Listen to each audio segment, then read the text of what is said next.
Hey, does money matters to you? Then watch this video to budget like a pro that will destroy your debts and make you worth over $1 million.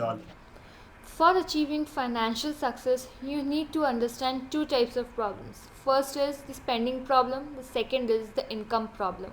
Now you tell me, which one are you? For this, you need to understand what are these two.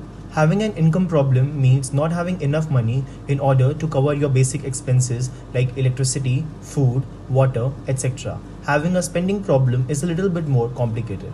Having a spending problem says you're living above your means. You focus on what you want rather than what you need. There's a huge difference between what need and want. Like buying a luxurious car when you all know that you need a reliable car, going to expensive restaurants, ordering online, when you all know that eating at home is much more cheaper and healthier. Okay, so now the next question comes, how to solve an income problem. For this, you can take on a side life hustle like finding out a new part time job. And yes, mind it, the excuse of not having time doesn't apply here. Obviously, if you have time to watch Netflix, then you can definitely take out some time to learn a new skill that would enhance your success in the future. How to solve a spending problem? Well, there are a lot of ways of doing that. Firstly, you can keep a track of all your expenses and then you would know where all your money is going. By doing this, definitely you will learn how to live below your means. Living below your mean, or you can say want, is one of the best thing you can do for your mental health. Unless you learn these fundamentals, your spending will increase as your income increases, and it will be a never-ending process. Even it will take you far away from financial success. You have to know what you need the money for. Money is more of a convenience. Big, or I should say, successful people have big specific goals. You may not know what you need the money for right now, but once you do, your behavior and attitude towards money will definitely change. Wealth is based upon the healthy circulation of money and not savings. The more you have, the more you need to invest. Be generous and invest in things and people you believe in. Sadly, there is nothing in this world that exists on its own without investment. Financial success is not about bragging or showing off. It is the belief that you will get everything you need. Just you need to invest in yourself and then in others. Whatever you put your mind to, you can definitely achieve it. Yes, you heard it right. Your mind is the key to your success. You can do one more thing is that you can rewrite and review your goals on a piece of paper and then think, then you can accomplish it every day. Your financial freedom must be the centerpiece of all your work. Financial freedom is something you definitely think about and define and plan continuously. Just like every aspect of your life, you need to keep learning and make corrections in your current financial plans according to the new circumstances. This will be beneficial for your financial success. The saddest reality is that once people graduate from their formal education, their learning as a whole tapers off, which hinders their ability to enrich themselves. Having healthy finances is not a once and done exercise. It evolves as your life evolves.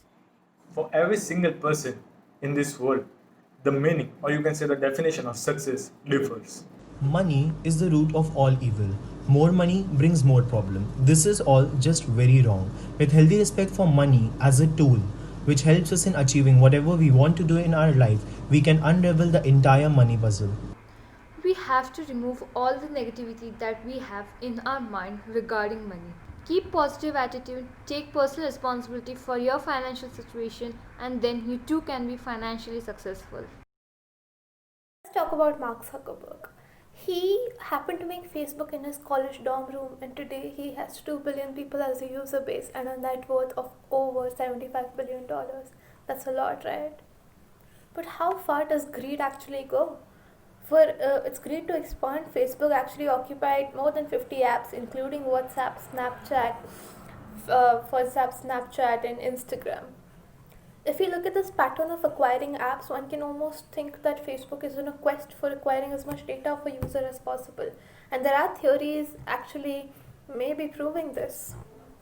Facebook was accused of using subliminal cues on their advertising fronts as a means for voters, fence voters, to actually vote for the candidate that they desired. This could be argued as the rise of the machine Big Brother, the rise of surveillance. Humans are no longer in control. Facebook allowed in 2018 for data of millions of users to be used by Cambridge Analytica for political purposes, and this cost Facebook a lot of money. So, after all these scandals, what I want to say is that Mark Zuckerberg, I'm sure this is not what he aimed for, but look where the rabbit hole of greed brought him. Financial success is good in proportions. When you don't know where to stop, that's where it becomes a problem. The lives of people that you're exploiting become invisible. And I'm sure to Zuckerberg, something so daunting that he has created has grown so much, and now he doesn't even identify with it anymore. But it's there, it's an entity now, and he doesn't know what to do with it. This is what greed does to you.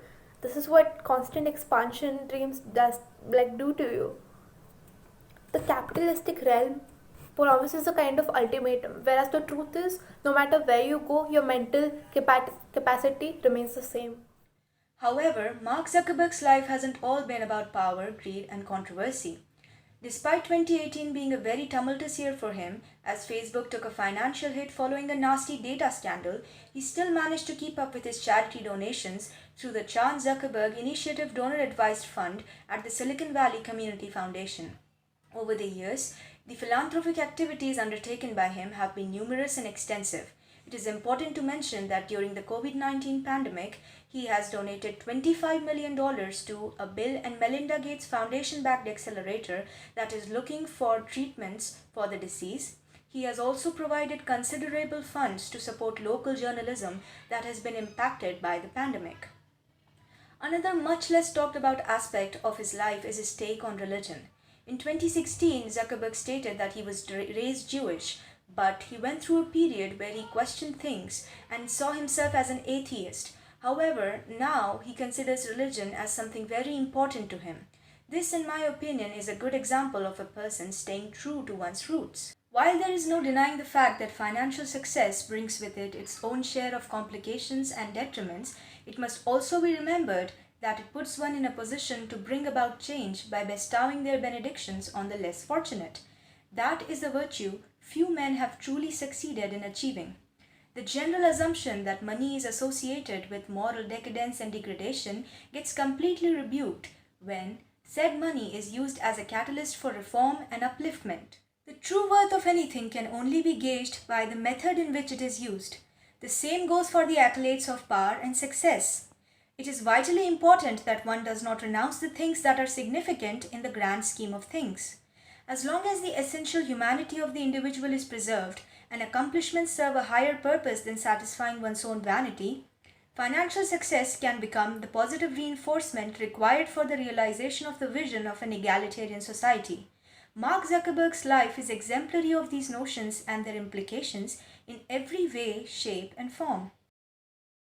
Nowadays, people are running towards money with a blindfold, which is very bad and which is making them mean and very selfish. Another point to be considered is people don't look after their health needs anymore when they're going after financial success, and I feel like that's a problem. No matter the amount of money a person earns in their whole life, they won't be able to take that money with them after their death. So, up until you're alive, enjoy with your hard earned money and keep saving 25%. Enjoyment means learning new things, trying out new areas, experiencing adventurous fields so as to make worthwhile memories through which one can remember the life that they have lived. I know we should respect and value money. That is why we should keep a check on all our needs and wants and thus channelize money very properly. At last, I'm gonna say, as the time passes, we don't know the money we're gonna make will stay with us or not. But the memories we're gonna make will always stay with us. The experience we're gonna have will enrich our personality, that will help in our future and always will be staying with us. Thank you.